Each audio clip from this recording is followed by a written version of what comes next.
And you just went with it? I sat down with Lance and Cindy and said, well, which one of us is going to do this? And Cindy's like, not me. And Lance is like, I can't commit to that. All right, I'm a farmer. we're rolling. Okay. We're live on Facebook now, so we will begin the broadcast. Stand by. Quiet on the set. Good morning and welcome. This is Eric Rollins on 1550 KXEX, the best talk in town. The show is called The Constitutionalist, so welcome. Today, I think we're going to have some fun. I'm sitting here with a positive guy named Rene Nunez. He is running for the 33rd Assembly District. But before we get there, there's a couple opportunities to get involved. January 2nd, Sunday, from 2 to 4 at Shaw and Clovis Avenue is a medical freedom rally. They have this pretty much every week, but you need to get out there. You need to meet like-minded people. If you think, oh, there's no hope, well, there is. There's lots of points of light, and what you need to do is get out and meet with like-minded individuals. Speaking of that, here's another opportunity. January 3rd at 6:30 p.m., that's a Monday night, the Clovis chapter of Constitutionalist for California is meeting at 1123 Railroad Avenue. Pretty lively group, often some spirited debate. I'd like to say kind of like our forefathers, you know, in that Revolutionary War where they got together, except it was usually bars and taverns for them. But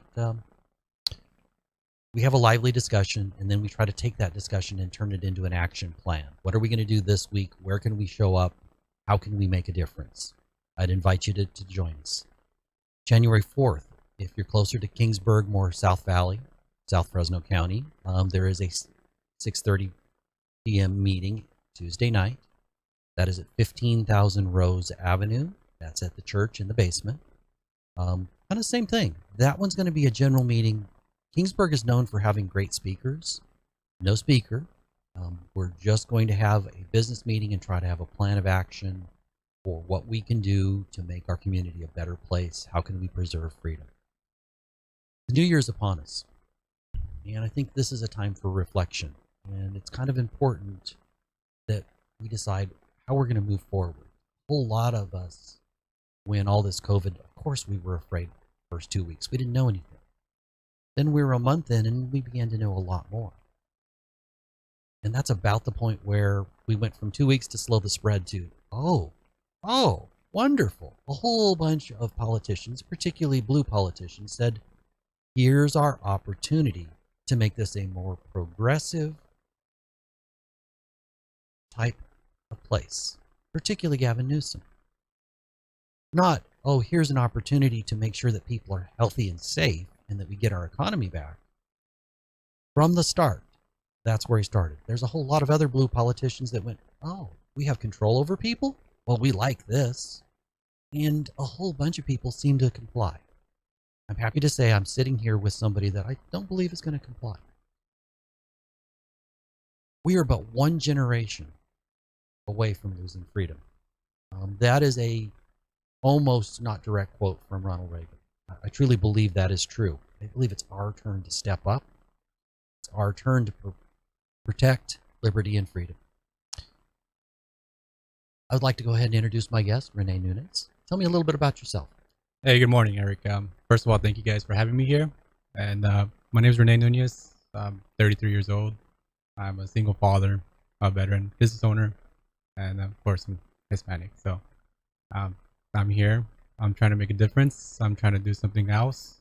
I got tired of sitting back on the sidelines, not worrying about anything. As a small business owner, that's why I decided to run. A lot of these mandates has affected all the small businesses across the state. And I read somewhere in 2020, 1/3 of the restaurants, which I own a restaurant, closed down completely. And so that scares me. It's not even COVID, it's the government closing down businesses because we can't afford it. And it's making it harder. Well, not only does it destroy people's lives, but emergency services don't get paid for. Exactly. Somewhere around 70% of a city's budget is for emergency services, fire, police, etc. And without money coming in, you know, and I get that the federal government just printing money has a cost because that's going to turn into inflation. So your money's going to be worth less. We're seeing that now. But, you know, if you don't support business, and I don't understand why more politicians don't get this, we can't have the great life that we have. Exactly. Bring back the entrepreneurship spirit that California used to be. And a lot of politicians may have not been business owners, so they don't have the understanding of where are we going to get the money? How are we going to pay payroll? How are we going to pay for the produce, the rent, the utilities? We have to decide that on our own. And it makes it hard. And a lot of these individuals apparently don't care. They're just like, yeah, we're just going to close you down, shut you down, and see what happens. And pretty disappointing. It is. Now, I want to make sure that I say thank you for serving. Which branch of the military were you in? I was a Marine Reservist for 6.5 years, and I'm currently in the National Guard for the past 8 years, Well, 8.5 years. Thank you for stepping up. Yeah. Folks, he's out there on the lines protecting our freedom, and he's also willing to step up and run for office. That's important. What place does faith play in your life? I am Catholic. It's a big foundation of my family. A big foundation of myself as well. So I grew up Catholic, go to the Catholic Church, and so my children will be Catholic, and they're gonna start doing the First Communion, and they're obviously gonna do the confirmation. But it plays a big, vital, important role, and that's what allows me to do what I do, because I maintain my faith and I have trust. And if God is God, He understands what we're doing and what I'm doing, and we're gonna keep pushing forward. I think also it is so important that it gives you a kind of moral guide rails, and faith teaches us to strive for better. Yes. I think that there's one of the big problems with democracy is without morality, it can be a horrible thing. Yeah. And there have been times. Currently, we have a lot of crony capitalism going on. That's correct. So, but faith is a great foundation. My background is a great foundation of why I'm running and why I'm going to do the way I'm going to do. And especially being a business owner, we like less taxes, less government. Amen. I'm right there. I'm also a small business owner. Have been since I was 30. Oh, wow. No, excuse me, since I'm 22. 30 years, since I was 22. I'm 52. I thought you were saying you were 30 right now, not 29. Yeah, I don't look so great for 30. I'm 52. Well, that's good. That's good. That's a long time. Yeah. It's hard. It's tough. And then they're making it tougher, so. And there were a lot of years that were very tough. I'm fortunate that things are rolling fairly well for me now. That's good. I'm glad to hear. But I just consider that a blessing, and I don't take that for granted. Never take anything for granted. I understand you're bilingual. Yes. How can that help you in this campaign? I'm really hoping to reach out to the Hispanic community. Being a Hispanic, we're hard workers. We believe in family. We're faithful. And we don't like handouts. We do need a push every once in a while. We do like to help each other out. But I'm really hoping to kind of change their minds a little bit. Especially, I'm able to communicate with them a lot better in Spanish, or understand where they, where we grew up. My family came from Guadalajara. We're from Jalisco, where actually we make the tequila. But that's where I come from, and the big important role was I am Hispanic, and it's not going to get taken away. No. But I am American, because at the end of the day, as a veteran, I will be buried under the American flag.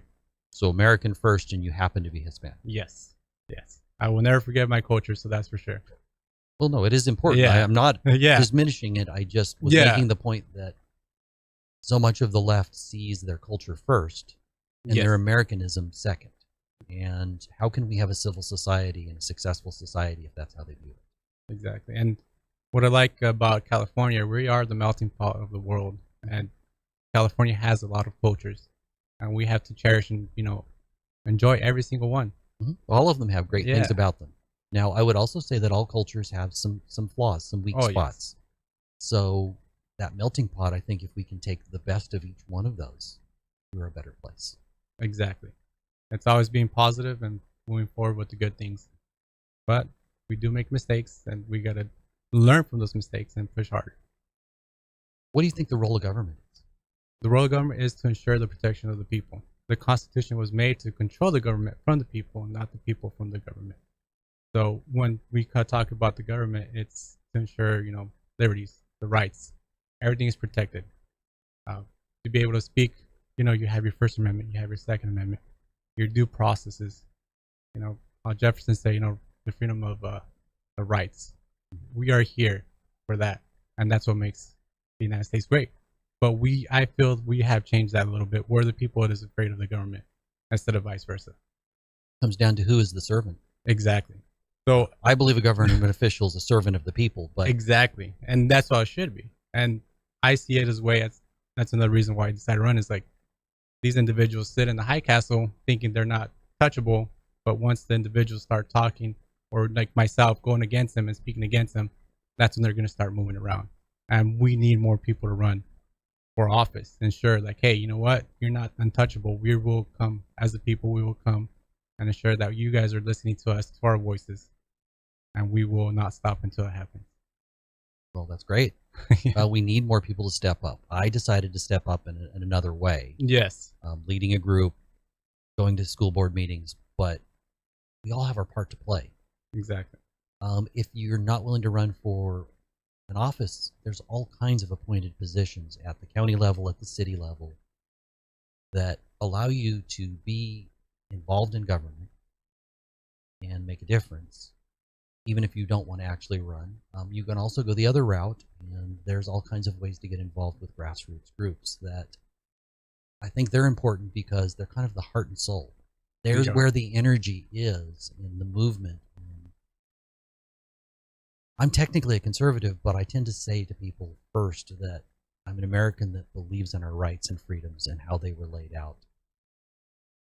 I'm willing to acknowledge that the past has some real errors and problems, but because of how that amazing document, two documents, Bill of Rights and Constitution, was written, we are provided opportunities and the freedom to be creative. I think that's one of the things that makes America so unique is the freedom to be creative, to reach for your dreams. How long has your family been here? For as long as I could think, I want to say back 70s, 80s for sure. So you second generation American, third generation? First generation American. You're first generation. First okay. generation, yeah. My two older brothers were born in Mexico, and the two younger ones were born here in the United States. So That gives you a different perspective, doesn't it? it does, yeah. Because you don't have those same opportunities in Mexico. No, they do not. But you know what? Mexico is changing a little bit too. So I'm really glad to see some of the changes they're doing. But like everywhere, we all need help. We need people to step up and do that change. How is the Hispanic community unique? What? Because I think they live their lives as conservatives. How do you appeal to them? What's different about that community, and how can you connect with that community? Because I think that's going to be one of your keys to victory. It is, and it's the biggest thing. I go, look at me. My family came over. They worked hard. They did what they had to do. They succeeded in life. Now we're looking at the whole new generation where you come over. It's hard to succeed, to go up. It seems like they're trying to keep us down. They're trying to keep us not to be successful, not to grow, not to speak up. But we are, as a Hispanic community, we are hard workers. We constantly work. I went to the riots. I didn't see many Hispanics out there. I go, well, I guess we're busy working. We don't have time to go over there and protest or do riots or anything like that. We're busy working. But they do have time to go to church. They do have time to church. And they do absolutely, as a community, care about family. They do, yes. So I think that's one of your keys is, they're going to go, well, wait a minute, you're a Republican, right? Yeah, they say that. I'm like, but Dick, listen, this is why I'm a Republican, because we're faithful, we're family, and we work hard. And that's the way I see the Republican Party, because they're faithful. They don't give out handouts. They want to see you succeed. And I guess the narrative of the Republican Party has been really compromised throughout the long history of the Republican Party. But I'm really hoping that we could actually change that narrative, the rhetoric that goes out. If you could say one thing in Spanish, what would it be to those constituents? There's a lot. There's a lot of things I would say, but I guess. What is the most important thing? You just pick one. Familia. Familia es importante. Y vamos a seguir con la familia. Interestingly, that's where I thought you were going to go. Yeah. Family is important, yes. Because I think that starting any conversation when you're talking about outreach with Hispanics, you start talking about family. You don't say, oh, well, the Republicans are here on abortion and the Democrats are in this other position. You don't start there. You start talking about a family and you build a bridge. This is a piece of advice to anybody that's running in the Central Valley, because the Hispanics are a diverse but also important community that doesn't tend to vote conservative. So we need to reach out. We need to create bridges between us and them, because we're all Americans. Exactly. We're here trying to make a difference or trying to better our lives. And I feel like as a Hispanic community, we've been kind of left out.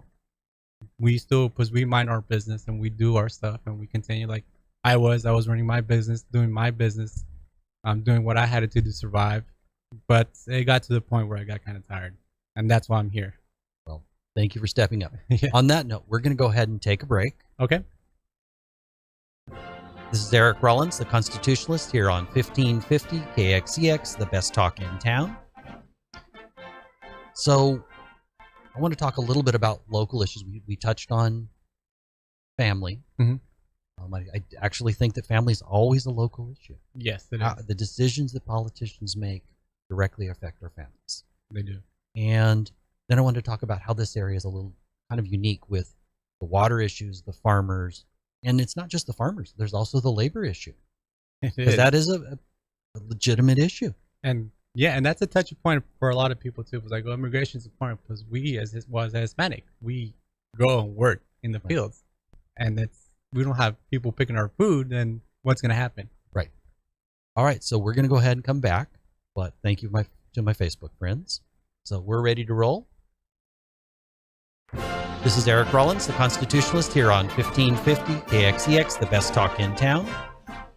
Today I'm joined by 33rd Assembly District candidate Rene Nunez, and we're kind of talking about freedom and some local issues and kind of just seeing the lay of the land. It's important not just to vote, but to understand who you're voting for, what they believe and what they stand for, because their decisions, when they have this kind of moral underpinning or worldview, makes a difference once they're in office.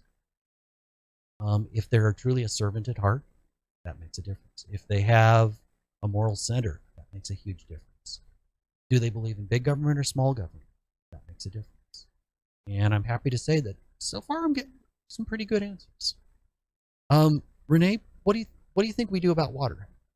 How can you make a difference if you got to the assembly? Well, we'll push hard. I can't, like I said, I don't want to make any promises, but I will push hard to fight for the water. My family is still in farming. We're agriculture. My business relies a lot on agriculture. The whole surrounding areas is farming. We do get a lot of, business with the packing houses or the farmers that want to, cater to them, to the employees. But water is an essential part of the Central Valley, not only to drink it, but to feed our plants. And in order to change that, we need to build or, save more water, put it back in the reservoirs. We got to fill up those dams we have. And instead, we got to make more dams, more places where we can save this water if we're not going to use it. There's been a trend of every 3 to 10 years where we have a drought. And that goes back to what, 1850s or so? Yes. Those records, something right in there. Yeah. And we fail to realize we need to save water for those times we have a drought. And California just seems to just dump it into the water, into the ocean. At least what I think it was 78% of the water goes back into the ocean instead of bringing it down to the Central Valley or bringing it to these dams to, hold. And that's one fight I want to do. It's like stop throwing the water. First, we got to stop getting the water into the ocean. We got to keep it in the state. Well, there's a better balance. How's that? I know that some Yeah. of it needs to go in order for a salmon fishery or Yes. We still, there's certain things that are needed for those marshlands. yes. But we're very unreasonable about how we approach this. I think we throw way too much.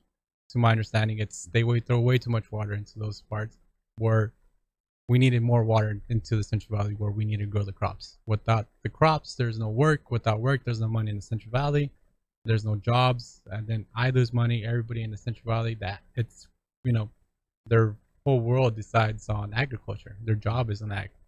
We're gonna lose those jobs. Well, and what a lot of farmers have gone to because they can't get an allocation of water that is big enough that they can actually have their crops survive, as they've had to go to pumping Exactly. in ever deeper wells. Very deep wells, And yes. we're not recharging that water table. They just don't. Right now we're having really, really great rainfall, and I'm really hoping that the state actually saves some of this water. That's one hope, but I'm not gonna keep my fingers crossed. I'm not gonna hold my breath on that. Yeah. It is a sad situation, but you can be a voice that helps there. Exactly. How do we ensure that there is a workforce for those crops? Because the truth of the matter is, not nearly enough Americans that have been here for several generations, doesn't matter what color of your skin, they don't want those farm jobs. They don't pay real well. They are legitimate hard work. It is real work. You have any plan for that? I haven't looked too deep into it. I mean, immigration is a necessary thing. Work visas is one thing that pops into my top of the head. But we do need those individuals to come over and help maintain these orchards, you know, pick the fruit. Personally, myself, I would like to work in the fields. I like working outside. I like working with my hands. I did it for about 5 seasons when I was a little bit younger, in my early 20s. One, because it was extra money, and two, because I enjoyed being outside and you worked a lot of hours. No. But it's hard to see now that we're having trouble, especially the farm labor contractors are having trouble hiring people to work in the fields. Mm-hmm. There's not many people coming over the border that want to work, so it makes it a little bit difficult. I'm not really understanding too much of those laws. I will look into it. I'm not going to say something that I'm not going to completely understand. So, well, from my perspective, I do believe that we need work visas. yes. But I want to know who those people are, meaning making sure that they're here to work, not to be a criminal. I want to make sure they don't have diseases. I want to make sure they're not a terrorist. So for me, it's really a border crisis because we're just letting people walk across. And it's not just Hispanics. You name it. Yeah. All they have to do is fly into some Central American country or fly into a Caribbean country and then fly over to Mexico and walk across the border. And we largely don't know who. I think the Biden administration has failed us all. If we're supposed to all get the shot, and we're all supposed to be in panic about this latest variant, how come we're allowing people to come across the border without even health screenings? They don't have to get a shot, but everybody else is supposed to. Or anybody that goes to a different country and comes back has to have the shot or a negative, COVID test. I think that's something we do need to change. If they're really worried about, we need this vaccine, maybe everybody should get this vaccine or screen, like how you're saying, house screening. Well, I was making that point, though. I think there's real problems with this vaccine. Oh, yeah. The fact that Israel's had it for just about a year, and they're talking about booster number 5, shot number 5. Boy, that works good, doesn't it, folks? 5 in a year. Look at what these variants are doing to people that have the shot. It seems to work specifically for the original variant and works so-so for the other variants.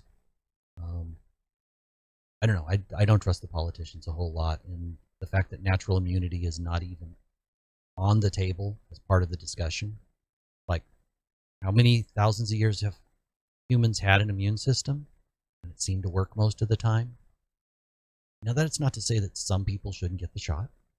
I'm not a medical doctor. Talk to your doctor. If you're truly in a vulnerable category, maybe it's better than the alternative.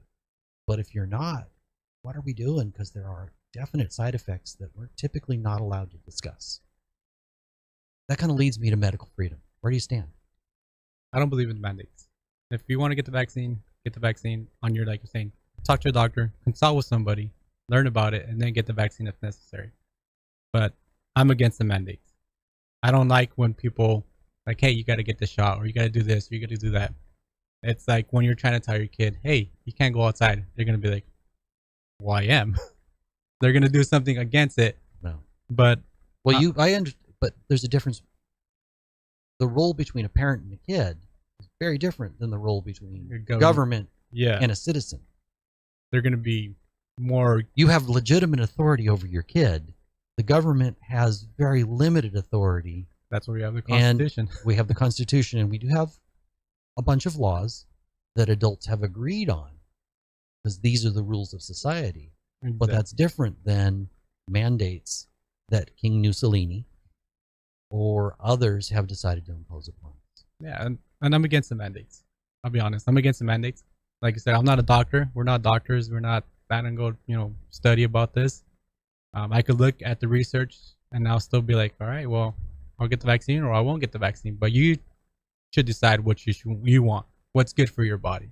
Yeah. I mean, I'm a big advocate of just stay healthy, drink more water, get some sunlight, get some vitamins, get some minerals, go out and be healthy, be active. Mm-hmm. At least 30 minutes a day, 40 minutes a day. And that will prevent a lot more of these diseases and build up your immune system. Mm-hmm. And even if you get it, it'll still help you out. But if you don't want to get that vaccine, you shouldn't have to get the vaccine. You don't want to wear a mask, you shouldn't have to wear a mask. Right, I'm okay with people wearing masks. Yeah. I just want them to realize that if they're not wearing at least an N95, it barely works. Yeah, well, if it makes them feel comfortable or safe, I think that's on them. Well, that's different than a health issue. Yeah. There's a comfort issue that some people have decided that this is safer, and it's like my Linus's security blanket. Yes. From Peanuts, Linus. Yeah. But if you're not wearing a good mask, you don't read the protocols on how to wear a mask, how to never touch it. With guys, you would need to shave so that you can seal it properly. If we're really going to buy into this, you need to do it right. The fact that our government, meaning California government, mandated that we have to wear a mask in all these situations, but didn't define mask, tells me it's not real, because bandanas do 0. Surgical masks do a little tiny bit. N95s do somewhere around 30% effectiveness. They're a lot better. They're better, but their 30% is not great. Yeah, and they're still hard to get. And then you have the trade-off. Isn't there issues? Every time people see people wearing masks, isn't that reinforcing this is serious and oh my God, we got to take this serious? It promotes fear. There's a psychological factor to masks. It is, yes. And we got to take that away from that too. The mental, the psychological, it's horrible. I mean, I'll be honest, when the whole COVID started, I was like, okay, well, it's another virus. If I get it, I understand I'm going to get it. I'll get sick. But I was healthy enough to understand I could fight it off. I may not eat the healthiest, but I still take care of myself. But that fear is something that politicians have brought onto the table. I feel they want fear. That's how they control. I want to bring a different aspect. I want you to understand. I want you to learn and not be fearful. I want you to decide on what you want to do. You want to be fearful? That's on you. You don't want to be fearful? I'm not going to show or showcase fear. I'm going to show hope instead. I want to inspire them to show like, hey, you don't always have to listen to what we do when we come up against your rights, like these masks. I'm never going to judge somebody because they're wearing a mask. I'm not judgmental. That's not my job. I'm more judgmental than you are. That's one of my flaws. Yeah. I see somebody alone in their car, and I think, I've been on hikes where I drove for 2 hours to the end of the road up in the mountains and encountered somebody 2 or 3 miles into my hike that's wearing a mask. Yeah. And is afraid. It's clearly because they're afraid that I'm passing within 20 feet of them. And I haven't seen anybody in an hour. You're like, where's everybody at? Yeah. Well, no, because you're that far up into the hills. But it's no longer hills, it's mountains. And I've had people, I had one woman just kind of lose it. But see, that's a big issue. Like, why are you losing it? You're wearing the mask. You should be fine. If I'm not wearing a mask, you should still be fine if you feel like you're wearing the mask. But personally, myself, you're wearing a mask. That's on you. I'm not going to judge you. I'm not here to judge you. That's not my job. I'm here to hopefully educate you and show you, hey, this is the stuff that they're telling us. This is stuff that you may not know. But here's the information. You decide what you want to do. What a crazy idea. Yeah. People becoming informed citizens. Yes. What a crazy idea. I think we lost that element with respect to COVID. Yes. You were only allowed to talk about certain aspects. This is the narrative that the government, King Fauci, or I jokingly refer to it this way. Our president referred to Fauci jokingly as the president. He should be the president. And I think that Fauci does have a big enough ego to pull that off. Probably, yeah. If he really wanted to, it seems like it. He's really out there. Yeah. But they've decided what we can say about COVID. I've been censored for posting stuff on Instagram and Facebook that is direct, no commentary from me, direct pages from the British site that is similar to VAERS, direct from the U.S. government VAERS, Vaccine Adverse Reporting site. I got that slightly wrong. And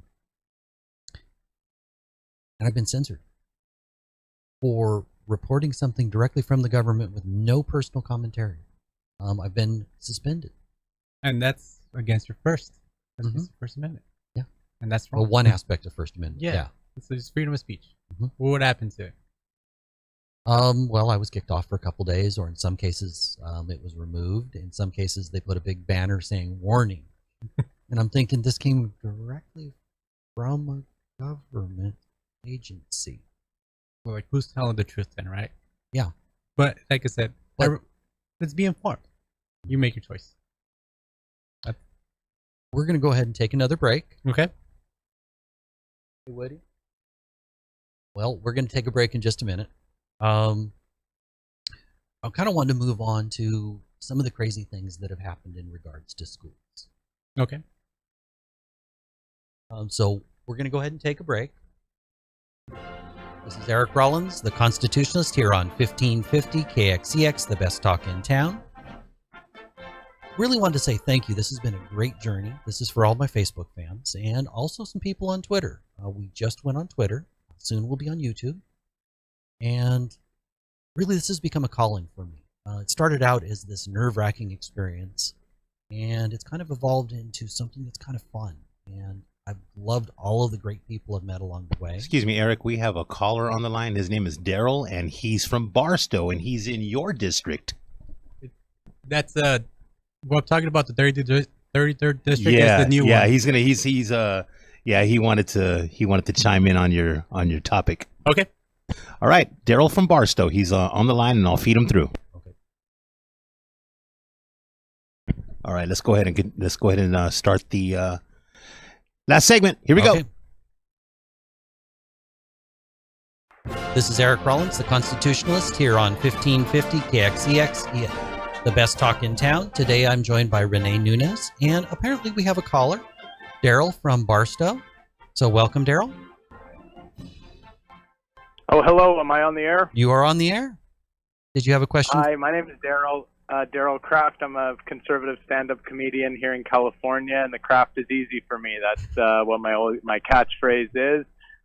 Just sort of instilling confidence in the audience that they're in good hands, and I'm trying to instill confidence in your audience as well. How you guys doing? You guys love stand-up comedy? I We do.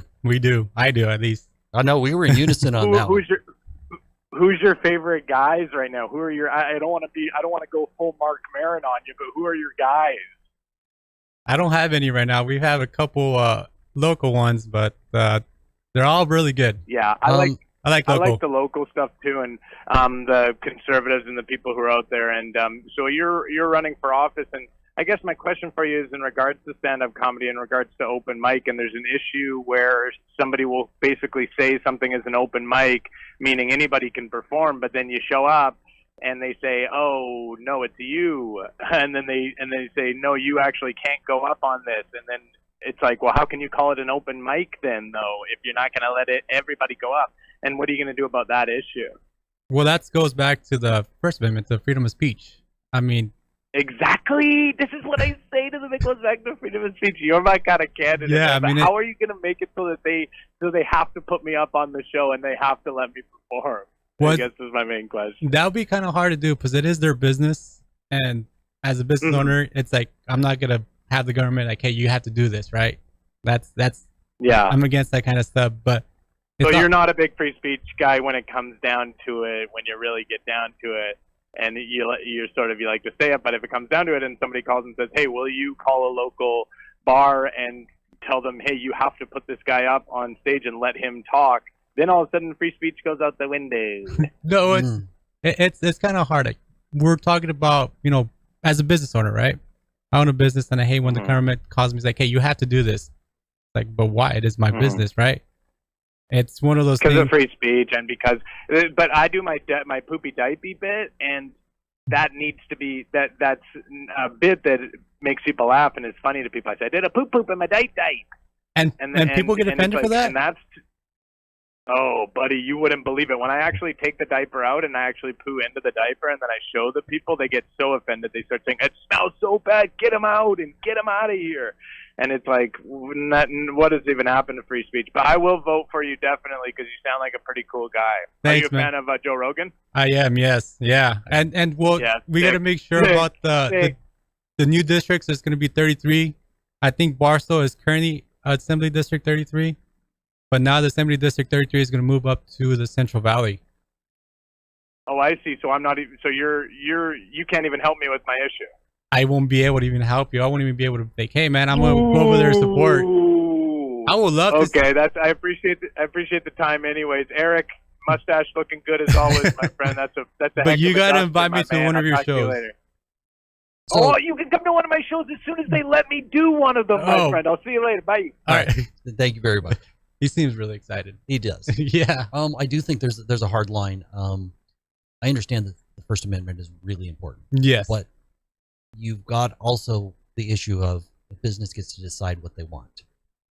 So you have to navigate a little carefully there. Yes. I don't want government big enough to step in and always tell us what to do, but I do think it would be reasonable, say if that was in your district, if you said, hey, to that bar, are you kidding me? You said it's open mic, as long as the guy fits your standards, meaning like maybe you don't allow cussing. Yes. Business would have a right to say, okay, you can come up here and say whatever you want as long as you don't cuss. They always have the policy and perimeters, and if he falls within it, then he should be able to speak. And yeah. I think that it would be reasonable to call that bar as an elected official and go, hey, what are you doing? Well, even as a business owner, I'd be like, hey, what are you doing? You said these are the parameters, these are the policies. Why aren't you allowing this guy to go up there if he's following your standards? Mm-hmm. I mean, and he seems like he's really excited. If he invites me, I would love to go out there. I was hoping he was going to give us, I'm having a show. Yeah, I hope he gives some tickets, but so, he could post that on Facebook if he's watching on Facebook. Yeah. And give us a time as to when he's doing it again, because that might be fun. Yeah, as a business owner, I'll be like, I will call another business, be like, hey, or even as an elected official, like, hey, this is their standards. Why aren't you doing this for him? It could be more revenue for you, or it's a business holding, but if he's following that, it's not really working out for that location. And I didn't answer him as to who my favorites were. I love Carlos Mencia, Mind of Mencia. Fluffy. George. I love Fluffy. George Lopez. He should come up here and do a show up here. Yeah, that'd be great. I'm pretty sure he'll be more intrigued to understand that here in the Central Valley we're a little bit more open. Mm-hmm. Loved George Carlin when I was a kid. So part of the thrill was, as a little kid, was that he cussed. That is a flaw on me. No. But he had a lot of profound points. Really loved Jeff Foxworthy. I think that is important, and you should remember this as a candidate. People can hear you better if you have a kind spirit and you bring some humor. Yes. That'd be great. If you just tell somebody how it is, and it's all cut and dry, it is received very differently. One of my heroes was on the talk show, or had his own talk show. I heard him first time in high school, Rush Limbaugh. May he rest in peace. And one of the things that was great was that he always put humor in with his message. And so he was entertaining, it made it fun, and it made you eager to hear what he had to say. And I think that if we had politicians that had some of that, it's not that we don't take issues seriously, but life is often hard and tragic. Can you bring a sense of fun and some positiveness to it? I would hope so. We could change that narrative, like I said. I want to change the narrative and the rhetoric of politics. Well, all you can do is change yourself, and then your family, and your community. And that's the biggest thing. I'm really involved in my community. I'm involved in many service clubs, the Lions clubs, the Rotary. I'm getting into the Rotary Club now. Cool. And I've been involved in the American Legion and our local area, Free the Air Veterans. Been involved with them, and being on the board of the Greeley Chamber of Commerce has allowed me to hear other people's stories, or has allowed me to understand, especially now what's going on with our labor shortages or the high prices, the high inflation. Just being able to listen to every single other industry out there. Hey, I'm not the only one that's having problems. That's all these other individuals, and that's a big thing to me. Well, it allows you to have compassion for your neighbors. It does, and like I said, community comes first, your family comes first, and God comes first. It's all important. If without God, without your family, without the community, who are you really?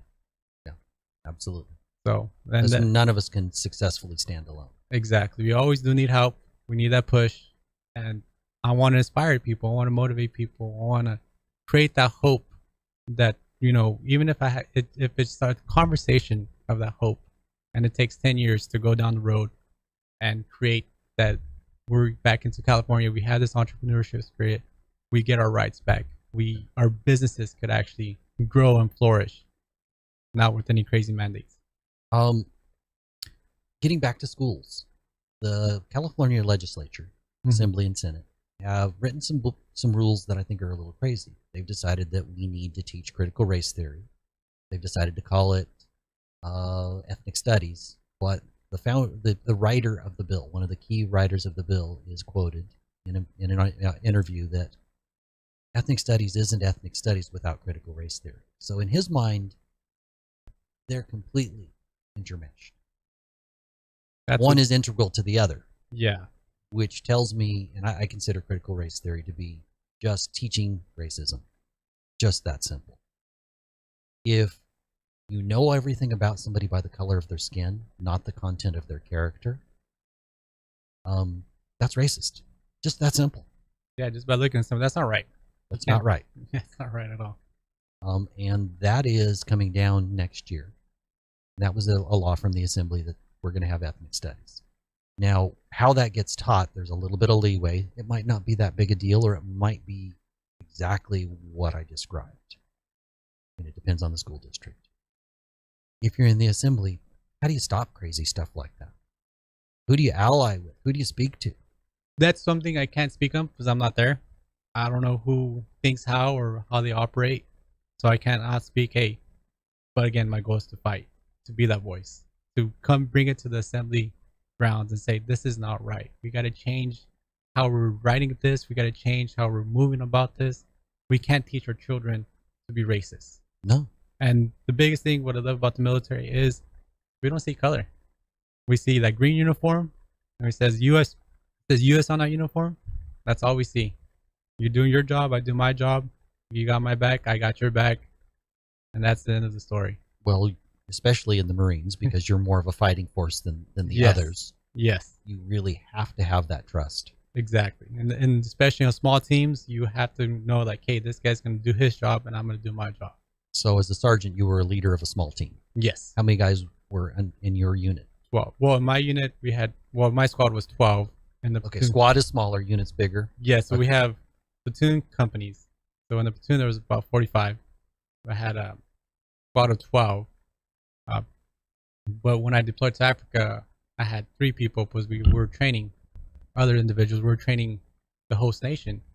So I was a combat engineer in the Marines, and I was also a weapons instructor and a martial arts instructor.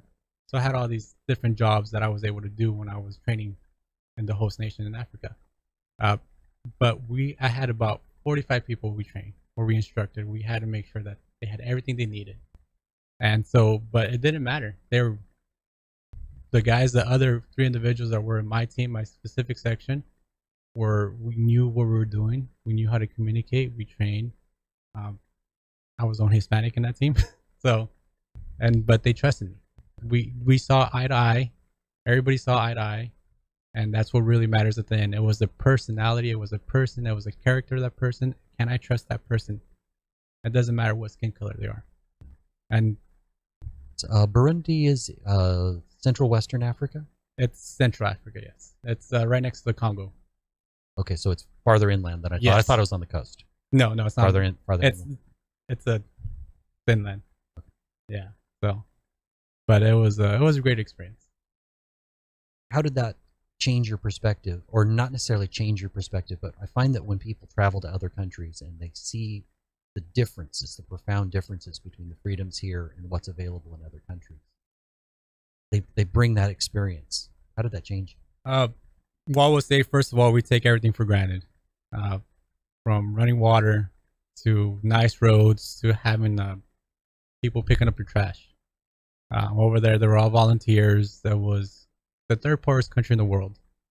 So you can see a lot of, malnutrition, a lot of, a lot of things that you shouldn't have to see, but we did see. But it brings me back to just being humble. I don't need a lot. Personally, I don't need a big house or, lots of food. I'm always happy every morning. I was like, hey, I have a roof over my head. I have food on my table. My children are healthy. Everybody around me is healthy. That's all that matters. I have running water. It goes hot. It goes cold. I'm happy. And that's what I brought back.